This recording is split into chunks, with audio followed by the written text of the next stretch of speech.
Oggi il Diario della Salute vi porta a conoscere da vicino l'unità operativa complessa di radiologia e neuroradiologia diretta dal dottor Gianluca Galvano dell'Arnas Garibaldi Centro. Seguiteci.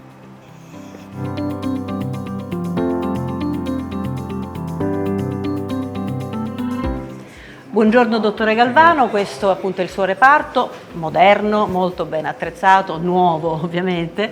Intanto i numeri, quanti siete, in quanti lavorate qui? Qui lavorano all'incirca un'ottantina di persone, tra cui 28 dirigenti medici, il resto appartengono alle professioni sanitarie del comparto, tecnici di radiologia, medici, ausiliari, insomma tutti con la mission di far funzionare al meglio delle nostre possibilità la radiologia del pronto soccorso. Ed è importantissimo, e so anche che avete dei numeri molto alti di afflusso di pazienti. Sì, la radiologia del Garibaldi Centro è una radiologia che fa riferimento sostanzialmente a tutto quello che arriva, ai pazienti all'utenza che arriva presso il pronto soccorso. Soprattutto dal pronto soccorso. Soprattutto dal pronto soccorso, fa anche riferimento a un'utenza esterna tramite il sistema sanitario nazionale e questo ci fa lavorare pienamente in attività con circa 70-80 mila utenze all'anno? Le procedure l'anno, sì. Per capire, qui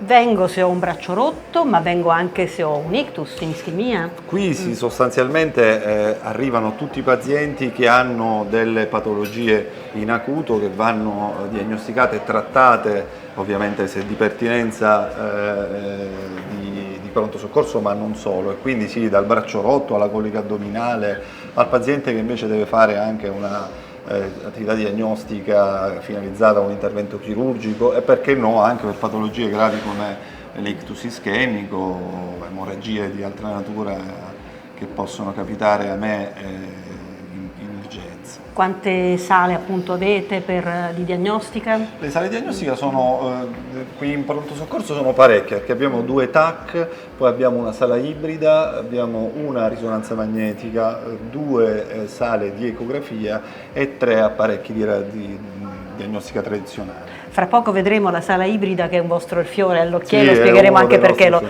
lo diremo fra poco. Ma intanto, quanto è importante la radiologia nell'ambito ospedaliero e come si è evoluta negli anni?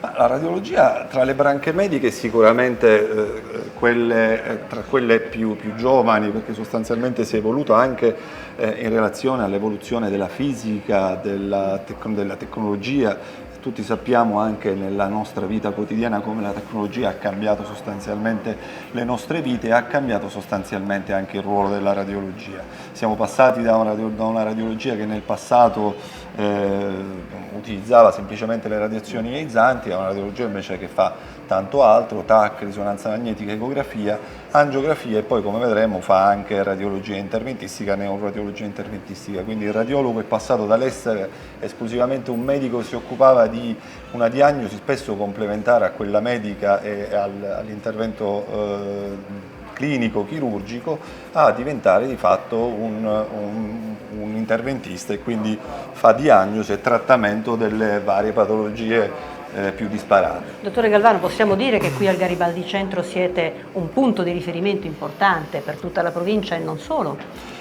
Sì, in realtà è così, lo possiamo dire anche perché questo ruolo ci è stato dato dalla politica sanitaria regionale. Noi siamo hub di riferimento regionale per il trattamento dell'ictus ischemico acuto, siamo un riferimento che abbraccia sostanzialmente tutta la regione, ma nello specifico la macroarea Catania, Ragusa, Siracusa. Parliamo di un'utenza pari a circa 1.800.000 abitanti. Per questo lo possiamo dire diciamo, senza timore di essere smentiti, è sicuramente un centro di riferimento per gran parte della regione Sicilia, soprattutto l'area est e l'area sud-est. Adesso andiamo a conoscere la sala ibrida, come abbiamo detto, fiore all'occhiello di questo reparto.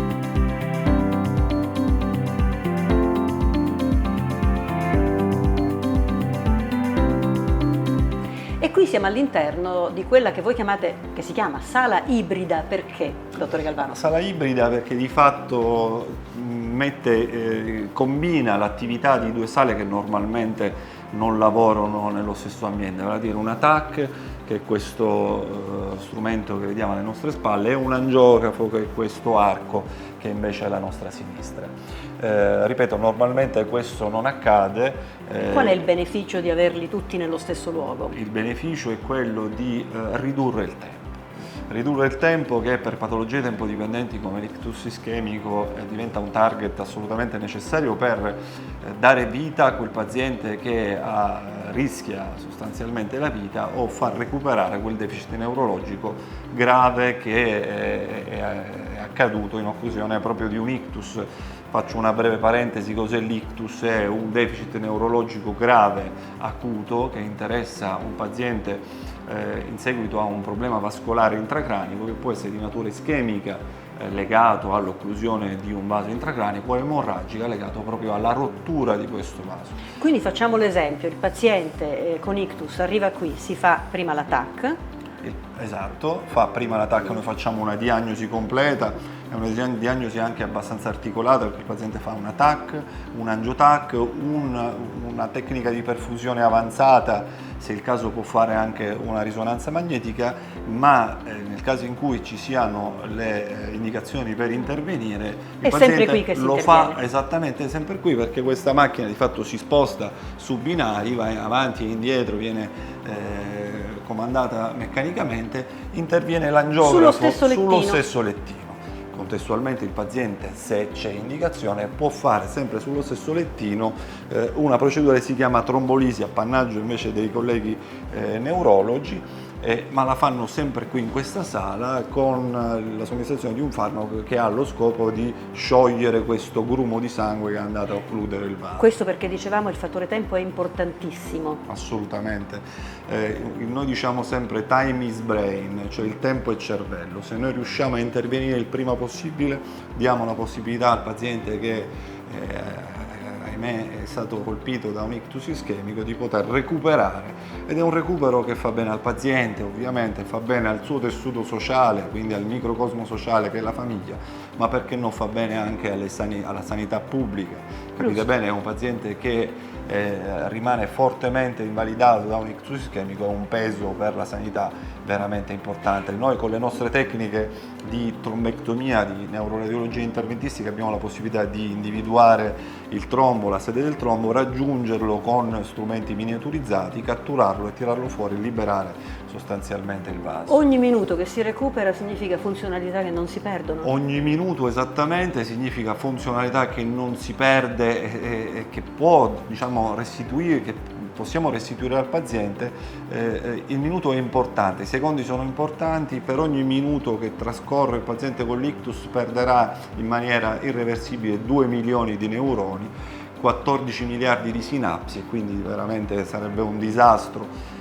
Questo tipo di percorso è un percorso che nasce unico in Italia qui all'ospedale Garibaldi. È un'eccellenza, va detto, sì, bisogna farlo conoscere. Va detto assolutamente, non tanto perché ce ne facciamo noi vessillo, ma per dare veramente alla popolazione questo messaggio.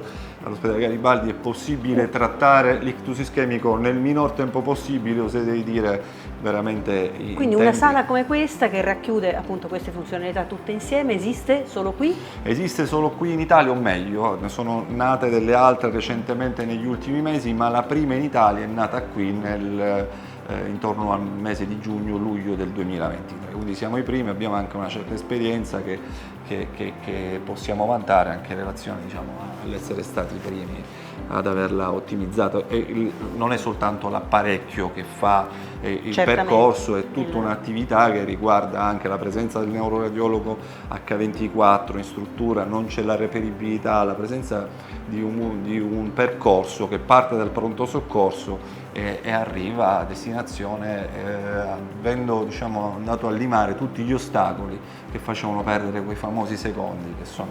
Questa sala è quindi operativa ad H24, come abbiamo detto. Certo. Ne approfitto per farle un'altra domanda, però so che da qualche mese voi avete anche attivato il recupero delle liste d'attesa, riuscendo ad estendere l'orario appunto di apertura. Noi in realtà, per le radiografie, per altre prestazioni. come azienda ospedaliera già ci occupiamo da sempre di fatto delle attività di diagnostiche relativamente al sistema sanitario nazionale, ne facciamo veramente tantissime per cercare di recuperare le liste d'attesa, che è un annoso problema della nostra sanità. Abbiamo attivato dei percorsi aggiuntivi dalle 20 alle 23 già da settembre del 2024 orario e il serale. sabato pomeriggio, orario serale, ovviamente ci siamo in qualche modo sacrificati per dare spazio e sfogo fate i turni a questo, per poter dare maggiori risposta alle esigenze del territorio. Dottore Galvano, concludiamo la nostra chiacchierata. Le ultime domande. Mi viene in mente l'intelligenza artificiale, di cui si parla moltissimo in questo momento, ha un campo d'azione in radiologia? Sì, come dicevamo, la radiologia è strettamente collegata, come diciamo, alla fisica, all'alta tecnologia e perché no anche all'informatica, come tutti gli ambiti ormai della medicina. Credo che l'intelligenza artificiale sia stata veramente, abbia approcciato la radiologia per prima nell'ambito delle valutazioni diagnostiche ed è sicuramente un supporto per il nostro lavoro. Noi la utilizziamo quotidianamente, l'intelligenza artificiale non sostituisce il medico ma sicuramente dà un valido supporto nell'attività quotidiana.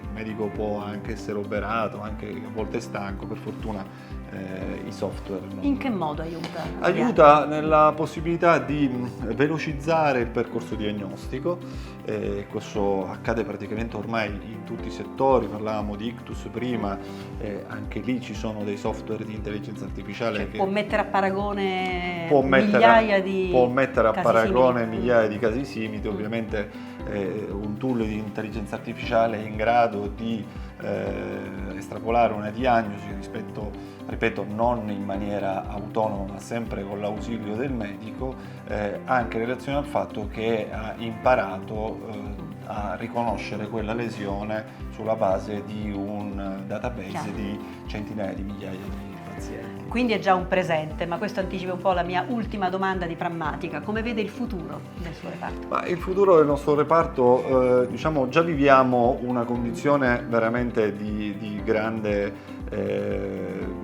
vantaggio dal punto di vista delle tecnologie e di questo non possiamo anche ringraziare la vision della direzione strategica, il direttore generale attuale Giuseppe Giammanco, già direttore sanitario dell'azienda, ci ha seguito in tutto questo percorso e veramente ci ha ascoltato tutte le volte che avevamo dei quesiti da porre e che ha ritenuto veramente di dover rispondere, lo ha fatto prontamente. Ma non ha un sogno? Il mio sogno in realtà è quello che la nostra realtà comunichi sempre di più e meglio con il territorio, perché si rischia che realtà come la nostra diventino un po' una cattedrale nel deserto nell'ambito di un territorio che purtroppo continua a essere deficitario. Per cui stiamo lavorando, abbiamo recentemente fatto un protocollo d'intesa, sottoscritto un protocollo d'intesa con l'ASP di Siracusa per la condivisione delle immagini, anche lì per l'intelligenza artificiale.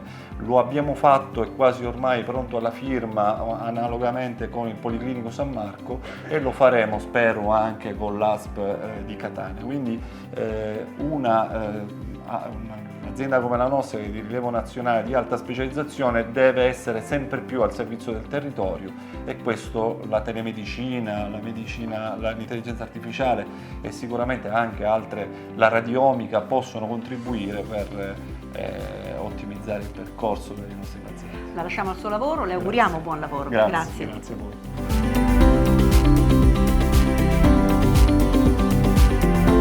La radiologia interventistica e la radiologia nel senso più pieno al Garibaldi si sviluppa in tanti anni con scelte di professionisti, dei primari che hanno disegnato nel tempo come Antonio Scavone, Vincenzo Magnano, hanno creato una scuola. Fare scuola significa creare professionisti. Nelle due strutture, Garibaldi Centro e Ennesima, in questo caso parliamo del Garibaldi Centro, si sviluppa anche una neuroradiologia che diventa centro, punto di riferimento per l'intera regione. Avere la possibilità di rispondere con tecnologie e professionisti che insieme assicurano standard di tempistica e qualità europei significa lavorare in sicurezza. Significa anche dare la possibilità a persone che prima seguivano percorsi di riabilitazione molto più lunghi, accelerare il tempo di riabilitazione. Gianluca Galvano, ad esempio, pubblica un PDTA, un percorso che viene apprezzato come attività scientifica, come lavoro scientifico, e avere dei referi che dicono che un percorso assistenziale è il percorso ottimale ci fa davvero soddisfatti.